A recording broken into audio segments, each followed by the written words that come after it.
अस्सलाम वालेकुम। मैं अमजदुल्ला ख़ान, स्पोक्समैन एमबीटी। जैसा कि आप लोग जानते हैं कि आज जो है हिंदुस्तान में जो लोकसभा इलेक्शंस हुआ था, उस लोकसभा इलेक्शंस का आज सारे तकरीबन सीटों का रिज़ल्ट आ चुका है।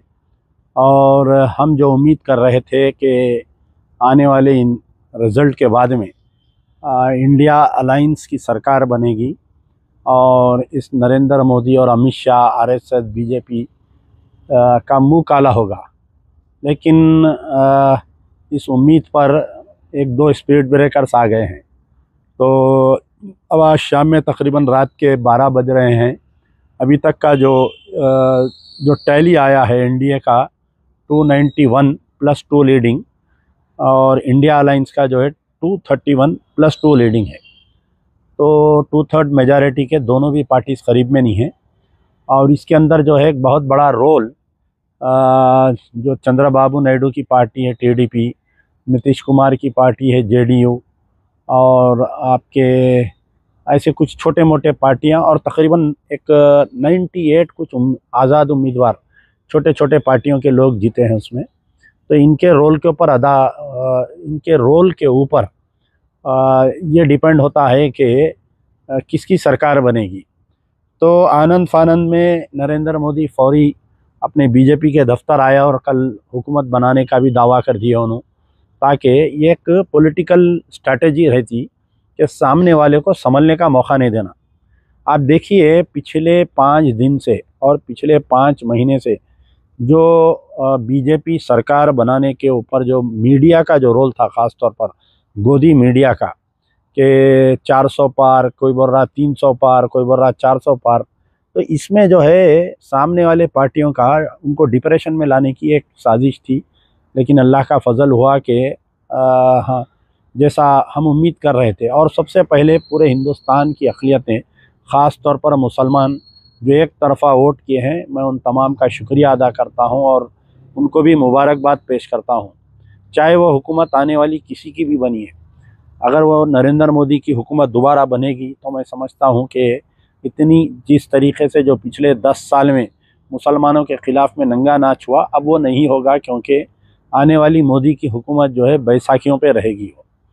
तो लेकिन तेलंगाना का जो रिज़ल्ट आप जब देखते हैं तो बहुत अफसोस की बात है तेलंगाना के रिज़ल्ट देखकर कि बीजेपी जो साबिक़ में 4 पार्लियामेंट सीट जीती थी, वो डबल होकर 8 हो गई है वो। यकीनन कांग्रेस का टैली 2 से बढ़कर जो है 8 हुआ है। लेकिन ये जो बीजेपी की राइज़ है, ये कहीं ना कहीं कांग्रेस के जो चीफ मिनिस्टर है रेवंत रेड्डी की गलतियों की वजह से जो है, और कांग्रेस के जो कैंपेन मैनेजर्स थे उनकी वजह से बीजेपी 8 सीट जीतने में कामयाब हुई। सबसे पहले तो मैं हैदराबाद की गुफ्तगू करूँगा कि हैदराबाद में मैं उम्मीद कर रहा था कि मजलिस बचाओ तहरीक इंतखाबात में हिस्सा नहीं लेने के बाद में पूरे एक तरफ़ा वोट जो है असदुद्दीन ओवैसी को मिलने पर, और पोलिंग परसेंटेज कम से कम जो है 70 से 80% होने के इम्कान हम कोशिश कर रहे थे। हमारी सोच थी कि हम जो है हैदराबाद के इत्तेहाद को 5 लाख, यानी हमारा जो इत्तेहाद है पूरे हिंदुस्तान में एक मिसाल बनना, और कोई भी पार्टी का उम्मीदवार रहो, चाहे वो असदुद्दीन ओवैसी रहो या कोई रहो, लेकिन हैदराबाद का इत्तेहाद को हम पेश करना चाह रहे थे। तो 5 लाख मेजॉरिटी से ज़्यादा हम इलेक्शन जिताना चाह रहे थे। लेकिन कहीं ना कहीं मजलिस इत्तेहादुल मुस्लिमीन के जो सुदूर मुतमदीन, उनके कारकुन, उनके एमएलए, उनके कारपोरेटरों की तरफ से बड़ी गलती हुई है, बहुत बड़ी गलती हुई कि ये लोग जो है आवाम को घरों से निकाल कर पोलिंग बूथ में लाने में नाकामयाब रहे, जिसकी वजह से असदुद्दीन ओवैसी की जो विनिंग में जो लीड है वो 3,38,000 पर आकर ख़त्म हो गई है। तो यहाँ पर मैं चाहता हूँ कि असदुद्दीन ओवैसी ये ना समझे कि मैं तीसरी पार्लियामेंट इलेक्शन जीत लिया हूँ, 5वीं मरतबा मजलिस जीती है। ये कहीं ना कहीं आपको इंट्रोस्पेक्शन करने का वक्त है। अब आप देखिए, आज आप इलेक्शन जीते, आज सारा शहर डूबा हुआ था, आप जो है खुशियों के फूल छोड़कर आप इमीडिएट पुराने शहर का दौरा करना था, लेकिन कोई एमएलए, कोई कारपोरेटर ना आप जो है इस शहर का दौरा किए। अगर मैं रहता, मेरा रिज़ल्ट निकलता और मुझे खबर दी जाती कि पुराना शहर डूब रहा है, मैं इमीडिएटली पुराने शहर की तरफ आता और रातें रात उनके पूरा शहर डूबा हुआ है। आधे शहर में लाइट नहीं है और आधा शहर यहाँ पर डूबा हुआ है। तो इस जीत को जो है जीत मत समझिए, आप ये समझिए कि हैदराबाद के मुसलमानों के इत्तेहाद को मैं सलाम करता हूँ। हम चाहते थे कि आप 5 लाख की मेजॉरिटी से जीते ताकि हमेशा के लिए फ़िरका परस्त ताकतें हैदराबाद की तरफ फिर कभी नज़र ना लगाए, लेकिन ऐसा नहीं हुआ। इसमें कहीं ना कहीं आपकी ही नाकामी है। आपके कॉरपोरेटर्स, एमएलएस, आपके जो सुदूर मोतमदीन हैं, उनकी कहीं ना कहीं नाकामी है कि ये अवाम तक आपका मैसेज नहीं पहुंचा सके और अवाम को पोलिंग बूथ तक लाने में नाकामयाब रहे। आप सोचिए, आप अपना मुहासबा करिए कि क्या वजह है कि अवाम नहीं निकली। कहीं मेरे से नाराज़ है, मेरे कारपोरेटर्स से नाराज़ है, मेरे एमएलए से नाराज़ है। और हैदराबाद पार्लियामेंट में एक हुआ कि नोटा जो है तकरीबन 10,000 से ज़ायद नोटा वोट लिया है और ज़्यादातर मुस्लिम पोलिंग बूथ्स पर नोटा ने वोट लिया है। तो माधवी लता को जो है 3,23,000 वोट है, हालांकि साबिका कैंडिडेट से बहुत कम वोट ली गई है। जो साबिका में बीजेपी के जो कैंडिडेट्स थे, कांग्रेस का तो मैं पहले से शुरू से ही बोल रहा हूं कि बिल्कुल ही ज़ीरो पर आउट होने वाली है। कांग्रेस 62,000 वोट ले लेकर ये दम तोड़ दिए हैं। तो लेकिन बड़े अफसोस की बात है कि बीजेपी जो है 8 सीट जीतने में कैसा कामयाब हुई।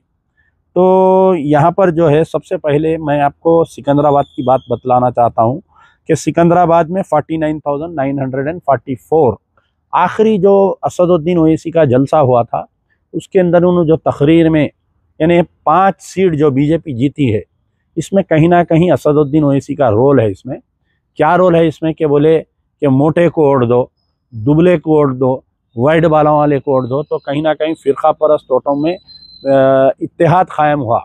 आप ये जुमला जो है किसी बंद कमरे में या कहीं एक मीटिंग लेकर आपके लोगों की बोल सकते थे, लेकिन होना बोलकर जो आखिरी जलसे में बोले, कहीं ना कहीं कुछ ना कुछ मैच फिक्सिंग का राज है कि किशन रेड्डी को आप जिताना चाहते थे। तो किशन रेड्डी की जो जीत है 49,944 और ये पेशन गोई की जा रही है कि आइंदा बीजेपी का जो सदर रहेगा वो किशन रेड्डी रहेगा।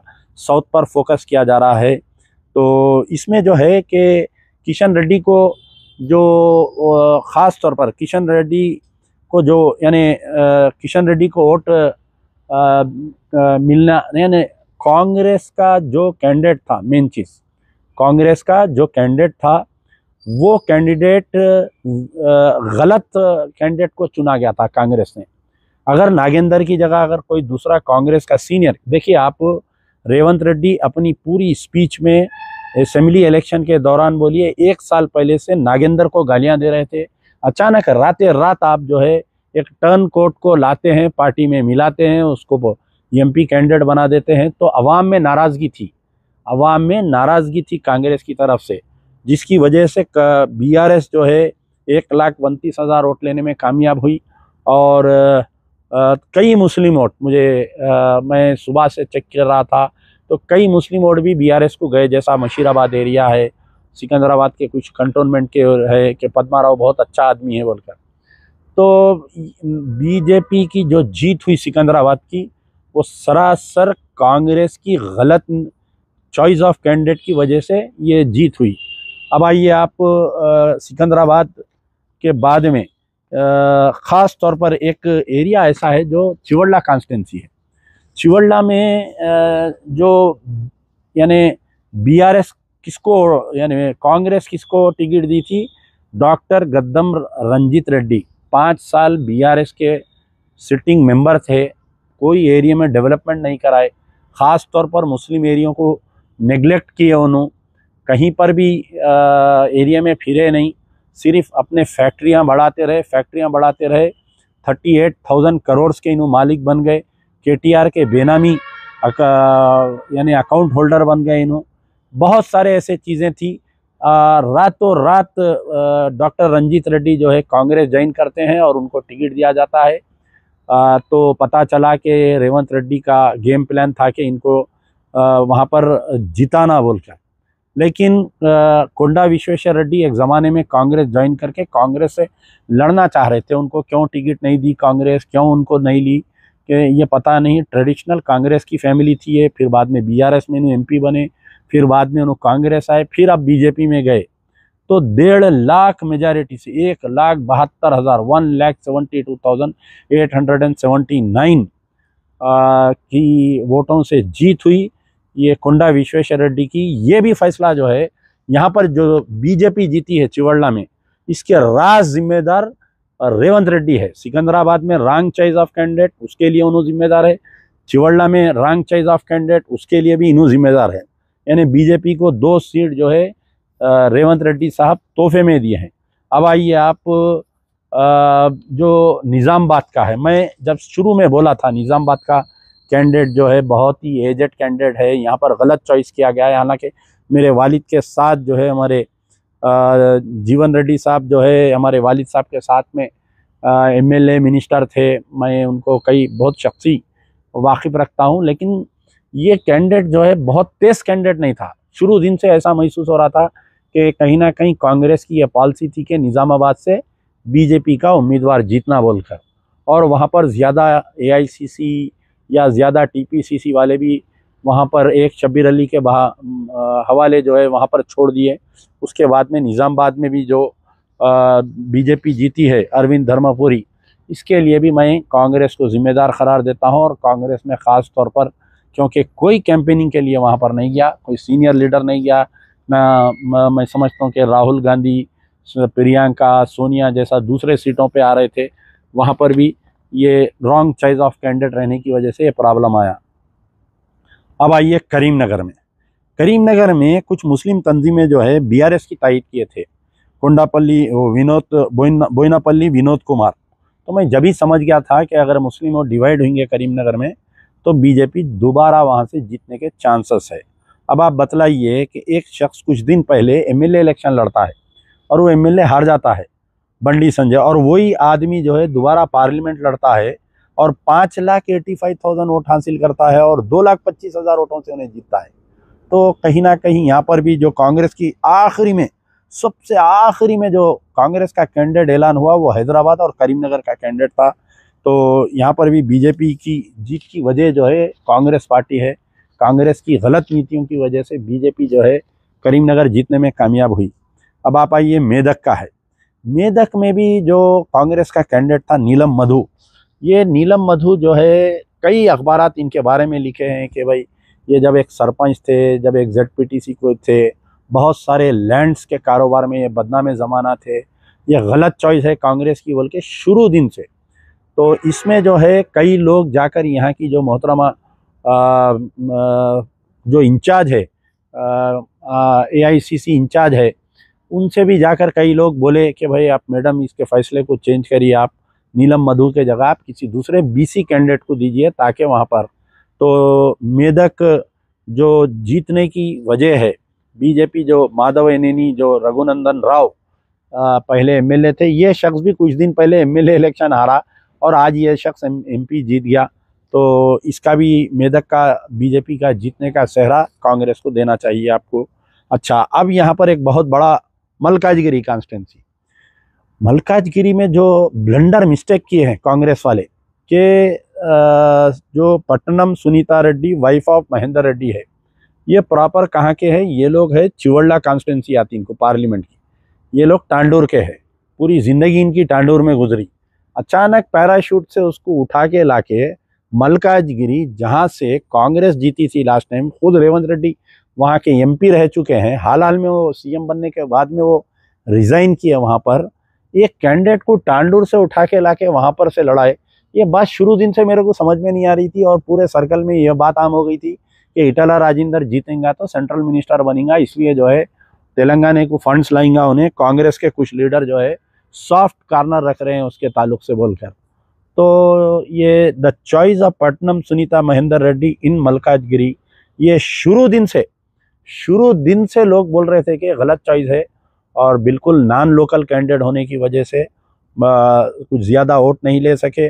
9 लाख वोट जो है 9,91,042 वोट इटाला राजेंद्र और 5 लाख यानी 6 लाख वोट इन्होंने लिए, जुमला तकरीबन 3,91,000 करीब 4 लाख से इटाला राजेंद्र। बीजेपी का भी जीतना यहाँ पर wrong choice of candidate, wrong decision by Revanth Reddy, wrong decision by AICC incharge यहाँ पर ये किया गया।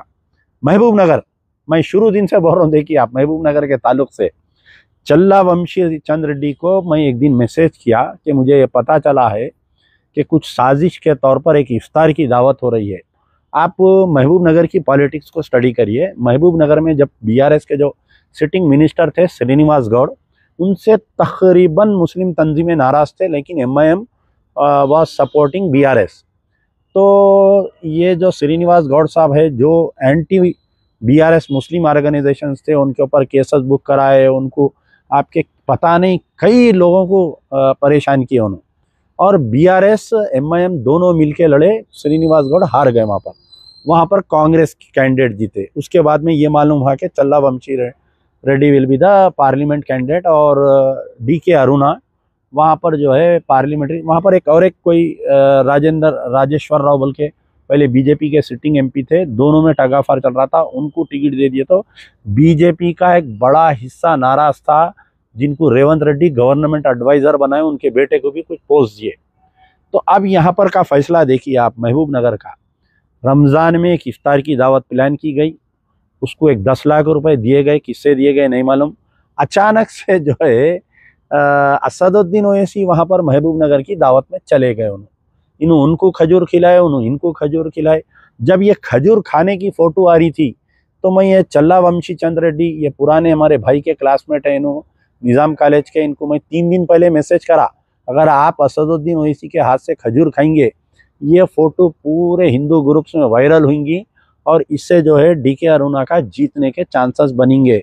ये खजूर इनको महंगा पड़ गया, जो असदुद्दीन ओवैसी का इनको खजूर खाए, वेरी 4500 वोट से कोई हारे। अब बताइए आप, ये जो है अगर चल्ला वंशी चंद रेड्डी जीतते तो यकीनन इन्हों सेंट्रल मिनिस्टर बनते, क्योंकि केसी वेणुगोपाल जो एआईसीसी जनरल सेक्रेटरी इंचार्ज है तेलंगाना के, उसके इन्हों जो है ब्लू आई बॉय है, तो इनको कैसा भी मिनिस्ट्री मिलना तय था। लेकिन ऐसा हुआ कि वो खजूर जो है, चल्ला वंशी चंद रेड्डी जो खजूर खाए, और जो वो फोटो सेम डे पूरे हिंदू ग्रुप्स के जो है स्टेटस बन गया। पोलिंग के दिन जो है वो दावत के फोटोज वीडियोस फिरा के ये लोग कहीं ना कहीं कामयाब हुए, क्योंकि अरुणा जो है असेंबली इलेक्शन हारे, उन्होंने दूसरी बार असेंबली इलेक्शन हारे उन्होंने, और बीजेपी में बगावत चल रही थी वहाँ पर। लेकिन ये खजूर की फ़ोटो, ये इफ्तार, आप गौर करिए कि ऑल इंडिया लेवल पे प्रियंका गांधी ये बोल रही कि असदुद्दीन ओवैसी बीजेपी के एजेंट है, और यहाँ पर यारी चल रही, याराना यारी के पुराने फिल्मों के गाने गा रहे हैं रेवंत रेड्डी और असदुद्दीन ओवैसी।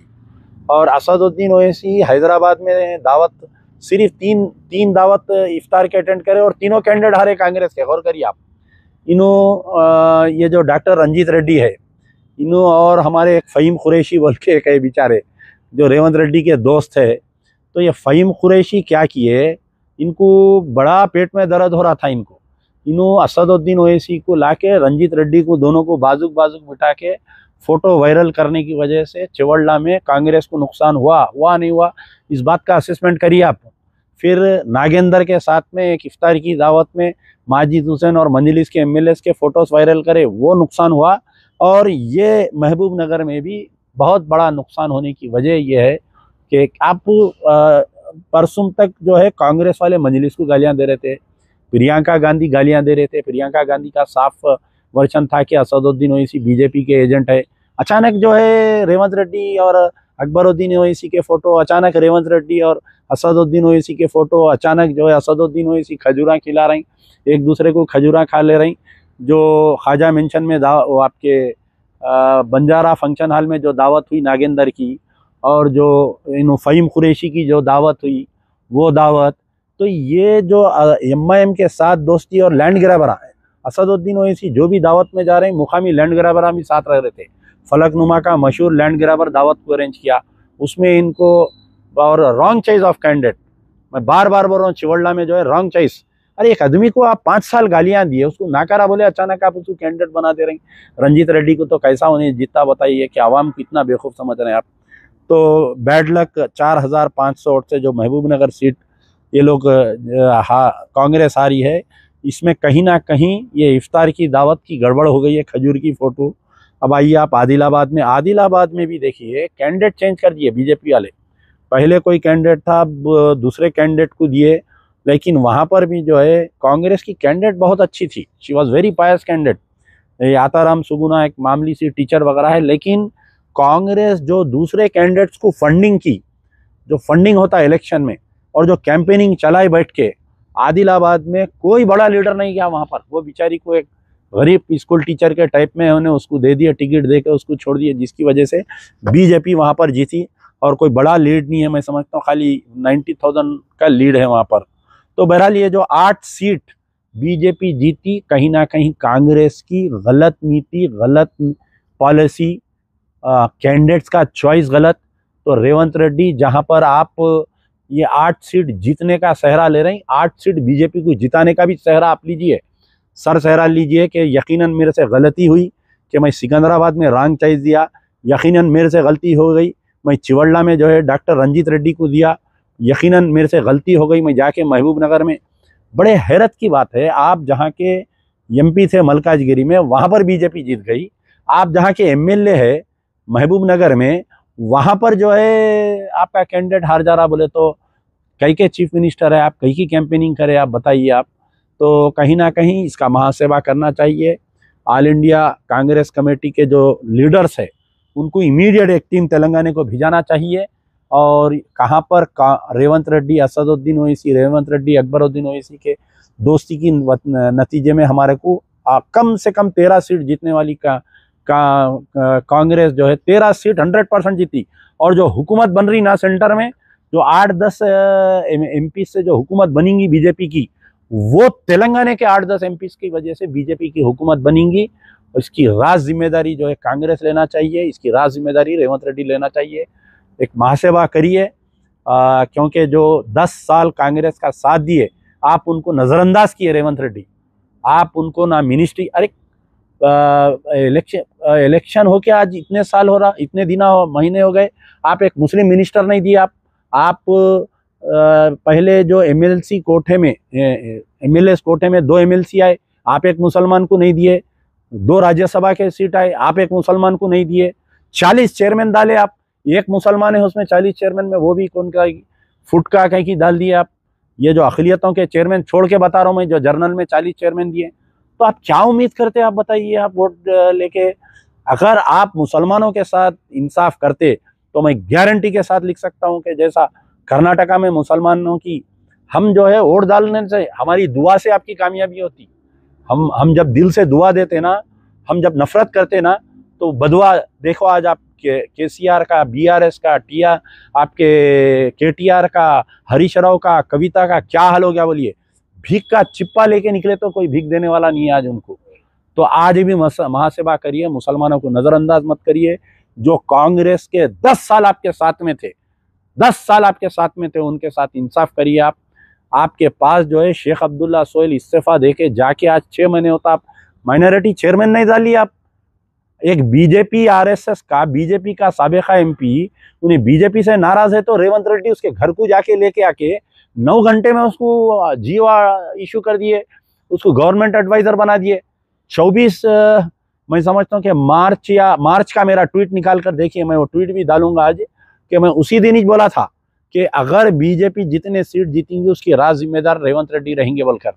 आपकी हरकत देखिए, आप जो है जो तेलंगाना का सॉन्ग बनाए, वो सॉन्ग में आप हैदराबाद का नाम बदल दिए, भाग्यनगर बोल के। ठीक है, कल तक पूरे आईसीसी लीडर्स मसरूफ थे।